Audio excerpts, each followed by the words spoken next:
Good morning all. This is the continuation of previous video. 8th standard physical science, chapter number 4, metals and non-metals. In the previous video we have learned about the physical properties of metals and non-metals. In this video we are going to discuss about chemical properties of metals.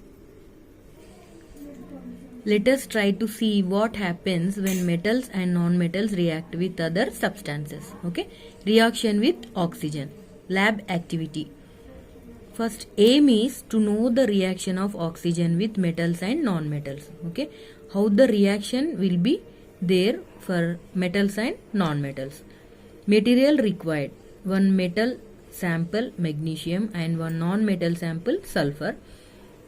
We have see that magnesium is a metal substance and sulfur is non-metal substance. Spirit lamp or Bunsen burner and litmus papers, petri dishes, deflagrating spoon, glass jar, etc. These are the equipments, okay, required. అంటే మనకు కావాల్సిన materials అన్నమాట ఇవి. మనము ఏదైతే activity చేస్తున్నామో దానికి ఇవన్నీ అవసరం. Okay, procedure. Take a small strip of magnesium and note its appearance. Burn it. Note the appearance after burning. Okay, first small strip తోటి మెగ్నీషియంని తీసుకొని నోట్ చేసుకోండి. అదేంటంటే బర్న్ ఇట్, అంటే దాన్ని కాల్చండి. అప్పుడు దాని అపియరెన్స్ ఎలా ఉంది బర్నింగ్ చేసినప్పుడు అది నోట్ చేయాలి.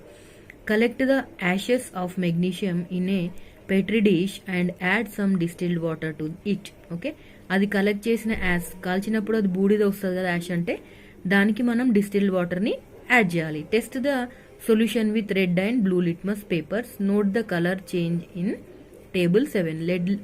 Red litmus and blue litmus papers గురించి మనం 7th స్టాండర్డ్లో యాసిడ్స్ అండ్ బేసిస్లో చూసాం కదా. అయితే ఇది యాసిడికా అదర్వైజ్ బేసిక్ సబ్స్టాన్స్ అనేది తెలుసుకోవడానికి మనము ఈ లిట్మస్ పేపర్ని యూజ్ చేస్తాం అనమాట. అయితే ఆ కలర్ చేంజింగ్ అనేది మనం టేబుల్ 7లో ఎంట్రీ చేయాలి. Take a small quantity of powder sulphur in a deflagrating spoon and heat it on a spirit lamp. You can make your own spoon using a metal bottle cap and wrapping a wire around it.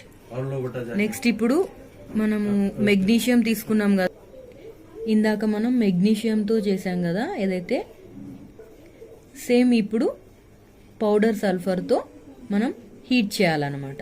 అయితే ఆ spoon ఏదైతే ఉందో దాన్ని మనము ఓన్గా కూడా ready చేసుకోవచ్చు.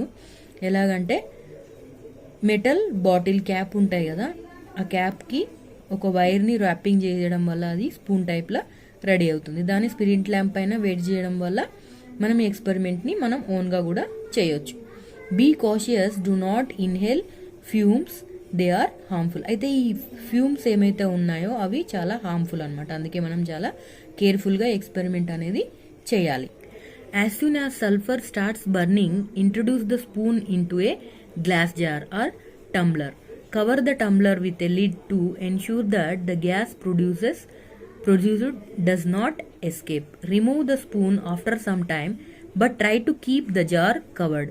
Add a small quantity of water into the tumbler and quickly replace the lid. Shake the tumbler well. Check the solution with red and blue litmus paper. Record the changes in table 7. సల్ఫర్ని వేడి చేయడం వల్ల ఆ స్పూన్తో ఏదైతే ఉందో దాన్ని ఒక జార్లోకి పెట్టాలన్నమాట. అయితే ఆ జార్లో పెట్టగానే మనము లిడ్ని ఎంబడే మూసేయాలి. ఎందుకంటే ఆ గ్యాస్ ఏదైతే ప్రొడ్యూస్ అవుతుందో బర్నింగ్ చేయడం వల్ల అది బయటకు వెళ్ళిపోకుండా ఉండడానికి. అయితే స్పూన్ని కూడా చాలా స్లోగా తీసి రిమూవ్ చేసి మనం లిడ్ని అలాగే పెట్టేసేయాలి.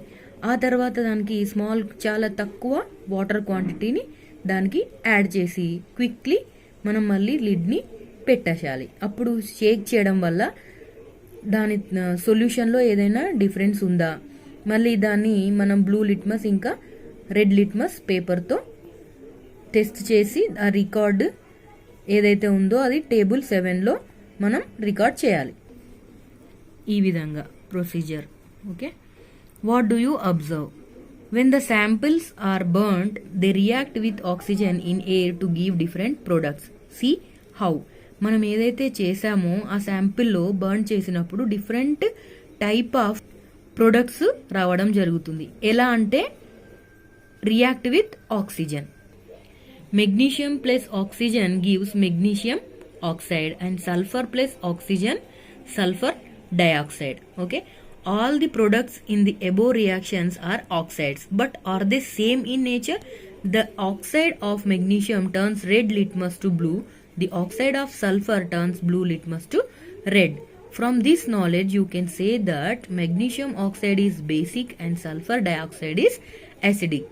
మనం ఇది 7th స్టాండర్డ్ లో చూసాం కదా. ఏదైతే బ్లూ లిట్మస్ ని రెడ్ లిట్మస్ గా చేస్తుందో అది యాసిడిక్ నేచర్లో ఉన్నట్టు, రెడ్ లిట్మస్ని బ్లూ లిట్మస్గా బ్లూ కలర్లోకి చేంజ్ చేసినప్పుడు అది బేసిక్ ఇన్ నేచర్. ఓకే, అంటే ఇక్కడ ఆక్సైడ్ ఆఫ్ సల్ఫర్ ఏ నేచర్లో ఉన్నట్టు, acidic in nature. In the same way magnesium oxide is in basic in nature. Okay, you can also infer that non metals react with oxygen to give oxides which are acidic while metals react with oxygen to give oxides that are basic in nature. ఒకటే ఏంటి అని అంటే non metals react అయినప్పుడు oxygen తోటి అవి మనకి ఏమి ఇస్తున్నాయి, ఆక్సైడ్స్ ఇస్తున్నాయి. అయితే అవి ఎట్లా ఉంటాయంటే యాసిడిక్ నేచర్. ఓకే, మెటల్స్ వచ్చేసి ఆక్సిజన్తో రియాక్ట్ అయినప్పుడు అవి ఆక్సైడ్స్ ఇస్తాయి, బట్ అవి బేసిక్ ఇన్ నేచర్, అంటే బేసిక్ నేచర్లో ఉన్నాయన్నమాట. దాని గుణం అనేది బేసిక్గా ఉంటుంది. Rusting of metals. In class 7 we studied rusting of iron in detail. Recall the iron rust when it is in contact with air that contains oxygen and moisture. When it is covered with paint, it cannot come in contact with air. Hence it does not rust. If paint is gone on iron, then the rust forms on it. అంటే మనం paint చేస్తాం కదా, iron ఏదైనా material ఉన్నప్పుడు మనమే iron కి paint చేయకపోవడం వల్ల అది ఆక్సిజన్ తోటి రియాక్షన్ అయ్యి దానికి రస్ట్ అనేది వస్తుంది అనమాట. అంటే తుప్పు పట్టడం రస్ట్ అంటే.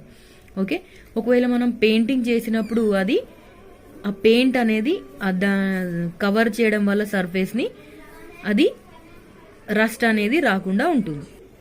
Something similar happens with other metals also. Magnesium ribbon is dull when exposed to air and shiny if we cut it. Silver objects and jewelry becomes black. Copper statues and vessels become dull green. All these metals react with components in air, but gold jewelry does not become dull. What could be the reason? Okay, అంటే మనం ఈ similar ఏదైతే మెటల్స్ని చూస్తూ ఉంటాం కదా, అవన్నీ కూడా ఎయిర్లో ఉండే సబ్స్టాన్సెస్ తోటి రియాక్ట్ అవ్వడం వల్ల వాటి కలర్స్లో చేంజెస్ అనేవి జరుగుతూ ఉంటాయి. ఫర్ ఎగ్జాంపుల్ మనం డైలీ వియర్ చేసే సిల్వర్ జ్యువెలరీ ఏదైతే ఉంటుందో అది కలర్ చేంజెస్ అనేది చూస్తాము. బట్ గోల్డ్ జ్యువెలరీ మాత్రం ఎప్పుడు కూడా డల్గా కావు, మళ్ళీ దాటి షైనింగ్లో కూడా చేంజెస్ ఉండవు, కలర్లో కూడా చేంజెస్ ఉండవు. అయితే రీజన్ ఏంటి ఎప్పుడైనా అబ్జర్వ్ చేశారా మీరు? Different metals react with the components of air in a different manner at different rates and conditions. There are some metals which do not react with the components of air. Gold and platinum are such metals which do not rust. ఎందుకు కాదు rust అనేది అని అంటే అది different metals పైన depend అయి ఉంటుంది అనమాట. ఓకే, వాటి మేనర్ పైన, వాటి కండిషను, వాటి డిఫరెంట్ రేట్స్, ఇవన్నిటి వల్ల గోల్డ్ అనేది రియాక్ట్ అవ్వదు, అది రస్ట్ అనేది కాకుండా ఉంటుంది, దాని కలర్లో చేంజ్ అనేది రాకుండా ఉంటుంది. In the same way platinum also. Reaction with water. This is a demonstration to be carried out by the teacher. Sodium is extremely reactive and dangerous, so students should see the demonstration from a distance. ఇది ఎందుకు అనంటే sodium అనేది extremely reactive అయినప్పుడు చాలా డేంజరస్గా ఉంటుంది కాబట్టి ఈ students ఎవరైతే ఉన్నారో ఒక దూరం నుంచి దాన్ని చూడాలి. Okay, take a 500 ml beaker or a big glass, throw and fill half of it with water. Take the sodium which is stored in kerosene and keep it on a sheet of filter paper to blot the kerosene and cut a very small piece of sodium from it. ఒక 500 ml beaker తీసుకొని దాంట్లో ఒక half వరకు వాటర్తో fill up చేయాలి. Next ఇంకా sodium ఏదైతే ఉందో అది కిరోసిన్లో స్టోర్ చేసి పెట్టింది దాని నుంచి కొంచెం అమౌంట్ తీసుకొని ఒక ఫిల్టర్ పేపర్ పైన వేయాలన్నమాట. ఎందుకంటే కిరోసిన్ అంతా దానికి బ్లాట్ అయిపోయి దాని నుంచి ఒక స్మాల్ పీస్ ఆఫ్ సోడియంని తీసుకొని కట్ చేసుకోవాలి. Put the remaining sodium back in kerosene standing away from the trough. Put the sodium piece in water using forceps. Okay, అప్పుడు మిగతా ఏదైతే సోడియం ఉందో దాన్ని మళ్ళీ కిరోసిన్లో పెట్టేసి మనం దూరం నుంచి ఆ పీస్ ఆఫ్ సోడియంని అబ్జర్వ్ చేసుకుంటూ ఫోర్సెప్స్తో చూడాలి. The piece of sodium floats on the surface of water with a hissing sound. This shows that sodium is reacting extremely fast with water. After the reaction is complete, test the solution with litmus paper. అయితే అప్పుడు మనం ఈ litmus పేపర్ని ఏదైతే ఫోర్సెప్తో వాటర్లో ఉంచినాం కదా, అప్పుడు వెంబడే హిజ్జింగ్ అంటే అనే సౌండ్తో అది వాటర్ పైన ఫ్లోటింగ్ అంటే తేలుతూ ఉంటుంది అనమాట. అంటే వాటర్తో చాలా ఫాస్ట్గా ఈ సోడియం అనేది రియాక్ట్ అయింది అని మనం తెలుసుకోవచ్చు.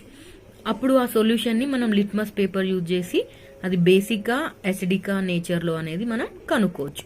Repeat the same experiment using aluminium or iron. You will not see any change even after 5 minutes. This is because these metals react extremely slowly with water. అయితే సేమ్ ప్రొసీజర్ ఏదైతే మనం చేసామో అదే మళ్ళీ రిపీట్ అల్యూమినియం ఆర్ ఐరన్ మెటీరియల్తో చేయాలి. ఇవి metals. అయితే ఇవి వాటర్లో ఉంచడం వల్ల 5 minutes తర్వాత కూడా ఏం రియాక్షన్ జరగలేదు అని అంటే వాటర్తో అవి చాలా స్లోగా రియాక్ట్ అవుతాయని మనం తెలుసుకోవచ్చు. Does non metals react with water? Generally they do not react with water except chlorine and fluorine. అయితే ఏదైతే నాన్ మెటల్స్ ఉన్నాయో అవి వాటర్తో రియాక్ట్ అవుతాయా కావా? Okay, generally do not react with water. Non metals అనేవి రియాక్ట్ అవ్వవు. అయితే ఎక్సెప్ట్ క్లోరిన్ ఇంకా ఫ్లోరిన్. క్లోరిన్ మనం వాటర్లో యాడ్ చేస్తాం కదా, మన వర్షాలు పడినప్పుడు అప్పుడు మన ట్యాంక్స్లో లేదా వెల్స్లో క్లోరిన్ కలపడం జరుగుతుంది. అలాగే ఫ్లోరిన్ అనేది ఫ్లోరిన్ ఉన్న వాటర్ని మనం తాగడం వల్ల మన టీత్ కలర్ అనేది చేంజ్ అవుతుంది. ఓకే, క్లోరిన్ అనేవి మాత్రం రియాక్ట్ అవుతాయి వాటర్తో. Reaction with acids. Take the samples given in the table 8 in separate test tubes. Add 5 ml of dilute hydrochloric acid to each of the test tubes with the help of a dropper. Okay, what are the samples? Iron, zinc, copper, sulfur, aluminium, carbon, magnesium and iodine. These are the samples. Okay, reaction with dilute hydrochloric acid and reaction with dilute sulfuric acid. 2 type of acids తోటి మనం ఈ samples ని test చేయాల్సి ఉంటుంది. Okay, observe the reactions. If you find no reaction, heat the test tube gently. If you still see no reaction, add 5 drops of concentrated hydrochloric acid. Now bring a burning matchstick near the mouth of the test tube and observe what happens. Record your observations in table 8. Do you find any difference in these reactions? When do you notice a pop sound with a burning matchstick? This sound indicates the presence of hydrogen. అయితే మనము ఈ observation చేసినప్పుడు reaction ఏమి జరగలేదు అని అంటే ఒక 5 drops of కాన్సన్ట్రేటిక్ hydrochloric యాసిడ్ని add చేయాలి. అప్పుడు ఏం రియాక్షన్ జరగనప్పుడు మళ్ళీ దాన్ని మనము బర్న్ చేయాలి. ఆ బర్న్ చేసినప్పుడు మన మ్యాచిస్టిక్ ఏదైతే ఉందో దాన్ని వెలిగించి ఏదైతే టెస్ట్ ట్యూబ్ మౌత్ ఉందో అక్కడ పెట్టినప్పుడు ఏదైనా సౌండ్ వచ్చింది అని అంటే అది ఏం సౌండ్ అయి ఉంటుంది అంటే because of the presence of hydrogen. You found that some metals react with dilute hydrochloric acid liberating hydrogen, but non-metals usually do not react with acids. అంటే కొన్ని మెటల్స్ హైడ్రోక్లోరిక్ యాసిడ్తో కాంటాక్ట్ అవుతాయి అంటే రియాక్షన్ జరుగుతుంది. ఇంకా కొన్ని non metals usually do not react with acids తోటి కొన్ని react అవుతాయి, కొన్ని రియాక్ట్ అవ్వవు. Repeat the same experiment with sulfuric acid and record your observation in table 8.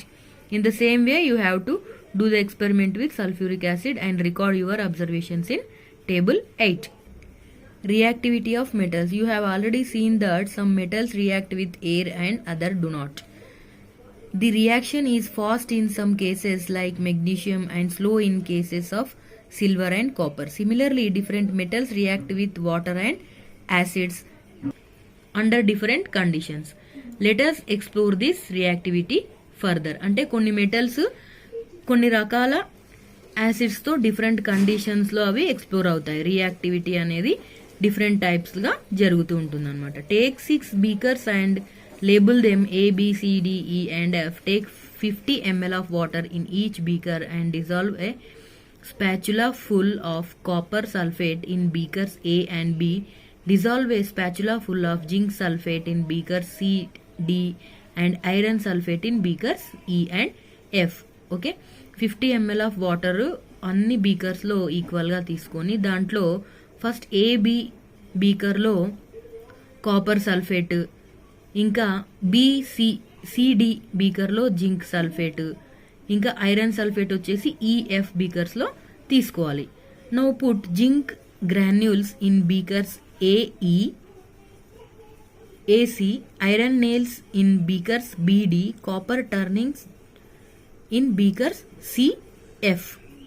Leave the beakers undisturbed, అంటే డిస్టర్బ్ చేయకుండా దాన్ని అలాగే ఉంచాలన్నమాట. ఇవన్నీ యాడ్ చేసిన తర్వాత for some time record the changes in the colour of the solutions in the table. అయితే వాటి కలర్ చేంజెస్ అనేది మనం ఈ టేబుల్ 9లో ఉంచాలి. Beaker A, B, C, D, E, F. The blue colour of copper sulphate disappears and red mass of copper deposits at the bottom of the beaker A. అయితే beaker copper సల్ఫేట్లో ఉండే blue colour అనేది change అయిపోయి దాని బాటంలో ఒక copper deposit అవుతుంది అనమాట. Copper అనేది కింద అడుగున కనబడుతుంది మనకు. Also notice that in beaker B red copper deposits on the iron nails leaving light green iron sulphate solutions. అయితే బీకర్ బిలో రెడ్ కాపర్ డిపాజిట్స్ ఉంటాయి, మళ్ళీ ఈ ఐరన్ నేల్స్ అనేవి లీవ్ చేసిన light green colour iron sulphate solution అనేది ఉంటుందన్నమాట. 50 ml of water iron సల్ఫేట్గా చేంజ్ అవుతుంది. What could be the reasons behind these changes? అయితే ఎందుకు ఇలా చేంజెస్ అనేవి జరిగాయి? In beaker A zinc displaces copper from copper sulphate giving rise to colourless zinc sulphate solution. అయితే ఈ zinc displaces copper from copper sulphate. Zinc అనేది copper సల్ఫేట్లోని copper ప్లేస్లో జింక్ అనేది రావడం వల్ల జింక్ సల్ఫేట్ సొల్యూషన్ అనేది ఏర్పడుతుంది. Iron displaces copper from copper sulphate. Iron అనేది కాపర్ సల్ఫేట్లో నుంచి డిస్ప్లేస్ చేసి ఐరన్ సల్ఫేట్గా బీకర్ బిలో చేంజ్ అవుతుంది. Leaving light green colour of iron sulphate. Zinc displaces iron from iron sulphate in beaker ఈ. జింక్ అనేది ఐరన్ సల్ఫేట్ని డిస్ప్లేస్ చేసి ఐరన్ సల్ఫేట్ నుంచి ఐరన్ ప్లేస్లో మళ్ళీ జింక్ వచ్చేసి జింక్ సల్ఫేట్గా చేంజ్ అవుతుంది. Copper sulphate plus zinc is equal to react zinc sulphate plus copper. అంటే copper sulphate ఏదైతే ఉందో దానికి మనం జింక్ యాడ్ చేయడం వల్ల అది జింక్ సల్ఫేట్గా మారి కాపర్ అనేది మనకు అపియరెన్స్ అవుతుంది. ఓకే, కాపర్ సల్ఫేట్కి మనం ఐరన్ నేల్స్ని యాడ్ చేయడం వల్ల అది ఐరన్ సల్ఫేట్గా మారుతుంది. కాపర్ సబ్స్టాన్స్ అనేది మనం డిఫరెన్షియేట్ చేస్తుంది. ఐరన్ సల్ఫేట్కి జింక్ యాడ్ చేయడం వల్ల అది జింక్ సల్ఫేట్గా మారి ఐరన్ అనేది వేరే అయిపోతుంది అనమాట. Similar to the reactions in beakers A and B is there displacement of zinc from zinc sulphate by copper in beaker C and zinc from zinc sulphate by iron in beaker D and iron from iron sulfate by copper in F. Do you find any changes in beaker C, D and F? Since we do not see any changes in the other three beakers C, D and F, we can infer that copper is unable to displace zinc from zinc sulfate. అంటే beaker సిలో C D ఇంకా ఎఫ్లో మాత్రం మనము changes అనేటివి చూడలేకపోతున్నాం. ఎందుకు అనంటే copper is unable to displace zinc from zinc sulphate. Zinc సల్ఫేట్లో నుంచి ఏదైతే కాపర్ ఉందో అది డిఫరెన్షియేట్ చేయలేకపోయింది అనమాట. అందుకే బీకర్ సిలో మనము చేంజెస్ అనేది అబ్జర్వ్ చేయలేకపోయాం. Copper is unable to displace from iron sulphate. అయితే ఐరన్ సల్ఫేట్ నుంచి కూడా కాపర్ అనేది డిస్ప్లేస్ చేయలేకపోవడం వల్ల అది కాపర్ సల్ఫేట్గా చేంజ్ అవ్వలేకపోయింది. Iron is unable to displace zinc from zinc sulphate. Okay, iron కూడా జింక్ సల్ఫేట్ నుంచి డిస్ప్లేస్ చేయలేకపోవడం వల్ల మనం బీకర్ సిఎఫ్డిలో చేంజెస్ అనేది మనం గుర్తించలేము. We can understand with the above reactions that zinc is the most reactive metal and can replace a less reactive metal copper or iron from its solution. అయితే దీన్ని బట్టి మనం ఏం తెలుసుకున్నాము అంటే zinc is the most reactive metal. Okay, అది చాలా ఫాస్ట్గా రియాక్ట్ అయ్యే మెటల్. మళ్ళీ అది రీప్లేస్ చేస్తుంది దేన్ని అని అంటే copper and iron from its solutions. But a least reactive copper can not replace the more reactive metals. అయితే మనం తక్కువ రియాక్టివ్ కాపర్ని తీసుకున్నామంటే అది మోర్ రియాక్టివ్ మెటల్స్ని రీప్లేస్ చేయలేదన్నమాట. Iron zinc from the solution. Similarly less reactive iron can not displace zinc from zinc sulphate solution. Reactivity order is zinc ఎక్కువగా ఉంటుంది, జింక్ కన్నా ఐరన్ తక్కువ, ఐరన్ కన్నా కాపర్కి తక్కువగా రియాక్టివిటీ అనేది ఉంటుందన్నమాట. Some uses of non-metals. You are all aware of the uses of metals. Non-metals are also useful. మనకి metals ఎట్లా ఏ రకంగా యూజ్ చేస్తామో ఆల్మోస్ట్ తెలుసు మనకు మ్యాక్సిమము. అయితే నాన్ మెటల్స్ ఏ రకంగా మనం యూస్ఫుల్ అనేది తెలుసుకుందాం. The 3 non-metals studied by us are sulfur, carbon and iodine. Let us know about their uses. Sulfur is used in making fireworks, crackers, gunpowder, matchsticks and antiseptic ointments. It is found in onions, garlic, eggs, hair and nails. అయితే eggs, hair, nails, onions, గార్లిక్లో మనం ఈ సల్ఫర్ని చూడొచ్చు. ఇదైతే ఇది fire వర్క్స్లో crackers ఏదైతే దివాళీకి మనం use చేస్తామో crackers, ఇంకా గన్ పౌడర్, మళ్ళీ మ్యాచ్ స్టిక్స్లో, మళ్ళీ ఇంకా యాంటీసెప్టిక్ ఆయింట్మెంట్స్లో మనం దీన్ని యూజ్ చేయడం జరుగుతుంది. Activated carbon is used as a decolorizing agent and also in water purification system. Okay, కార్బన్ని మనం వాటర్ ప్యూరిఫికేషన్ సిస్టంలో మళ్ళీ డీకలరైజింగ్ అంటే కలర్ని కోల్పోయేటట్లు చేసే ప్రాసెస్లో మనము కార్బన్ అనేది యూజ్ చేస్తాం. Tincture iodine is used in medical purposes. Iodine solution, iodine ointment ఇట్లాంటి మెడికల్ పర్పసెస్లో మనము అయోడిన్ని యూజ్ చేస్తాం. Uses of metals. Have you ever noticed a thin silver foil decorated on sweet and thin aluminum foil used in inner packing of food materials and toffees. Okay, మనం sweet షాప్స్లో ఒక silver ఫాయిల్స్ని మళ్ళీ ఇంకా aluminium ఫాయిల్స్ని చూస్తూ ఉంటాం కదా.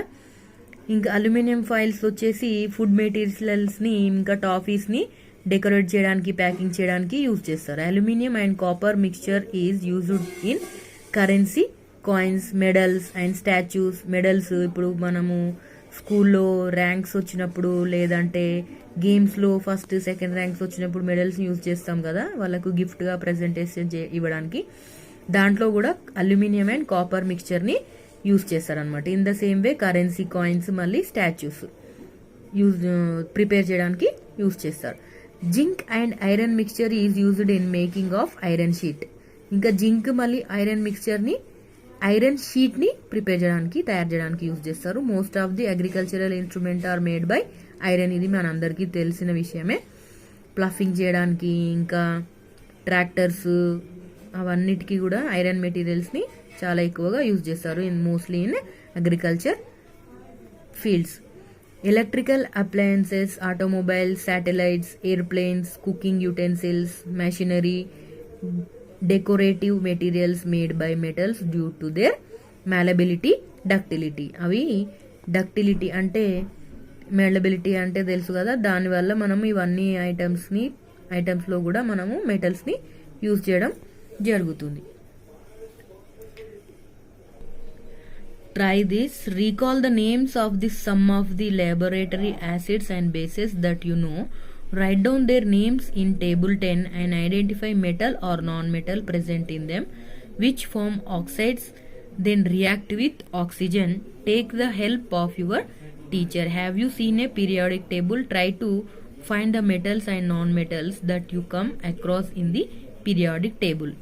Okay, అయితే recall ఏంది అని అంటే మన ల్యాబొరేటరీ ఉన్న యాసిడ్స్, బేసెస్ని చూసి దాన్ని దాంట్లో ఏవైతే ప్రెజెంట్ అయి ఉన్నాయో మెటల్స్ ఇంకా నాన్ మెటల్స్ ఏమున్నాయి, అయితే అవి మనం రియాక్షన్ ఏదైతే ఇస్తుంది అది ఏం ఫామ్ అవుతుంది, యాసిడ్సా మళ్ళీ బేసెసా ఇంకా ఆక్సైడ్సా ఆక్సిజనా, ఇవన్నిటిని కూడా మనము ఈ టేబుల్ 10లో రాసుకోవాల్సి ఉంటుంది అనమాట, నోట్ డౌన్ చేయాల్సి ఉంటుంది. అయితే ఇంకా ఏంటంటే పీరియాడిక్ టేబుల్, దీన్ని ట్రై చేయండి, మీరు చూడండి. పీరియాడిక్ టేబుల్లో ఏంటంటే మెటల్స్ నాన్ మెటల్స్ అనేవి ఫస్ట్ నుంచి లాస్ట్ వరకు ఉన్నాయి, వాటిని కూడా మీరు చదువుకోవడానికి ట్రై చేయండి periodic table. Okay, this is lesson number are chapter number 4, metals and non-metals. Thank you for watching my video.